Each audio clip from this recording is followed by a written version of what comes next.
الرحمن الرحیم۔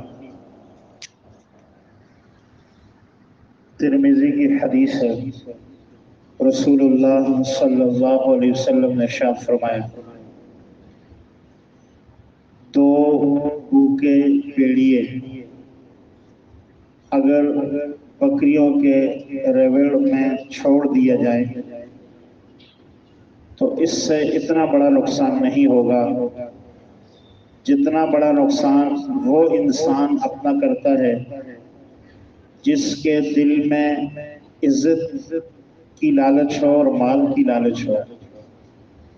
مال کا لالچی، مال کا حریص اور عزت کا حریص، جس سے ہر وقت یہ فکر لگی رہتی ہے کہ مال میرا کیسے بڑھے، کیسے آئے، کیسے بڑھاؤں، اور آئے دن بڑھتا چلا جائے۔ اتنی فکر رہتی ہے کہ اللہ کے نبی نے فرمایا یہ مال کتنا حریص ہے، اتنا لالچی ہے، اگر ایک وادی سونے کی مل جائے تو اس سے فکر لاحق ہوتی ہے کہ دوسری کیسے مجھے ملے گی۔ اس کا پیٹ کبھی بھرتا نہیں ہے، مال آتا ہے، گزارا چل رہا ہے، زندگی گزر رہی ہے، مگر اس کی فکر ہے کہ وہ ختم ہو کر نام نہیں لے رہی۔ اور دوسرا عزت کا حریص، اسٹیٹس بنانے کے چکر میں، دنیا کو دکھانے کے چکر میں، گھر اچھا ہو جائے، گاڑی اچھی ہو جائے، بنگلہ اچھا ہو جائے، نوکری اچھی ہو جائے، اسٹیٹس بنانے کے چکر میں ہے اور دنیا میں ایک دوسرے سے آگے بڑھنے کے چکر میں۔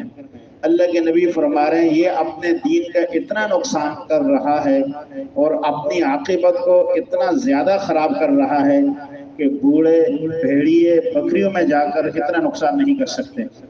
بھیڑیا بکریوں کا دشمن ہوتا ہے، پھر وہ بھوکا بھیڑیا ہو، پھر وہ دو ہوں تو وہ تو خون کے ندیاں بہا دیں گے اور بکریاں قتل کر کے رکھ دیں گے اور بڑا نقصان ہوگا، مگر اللہ کے نبی فرما رہے ہیں وہ اتنا نقصان نہیں کرے گا۔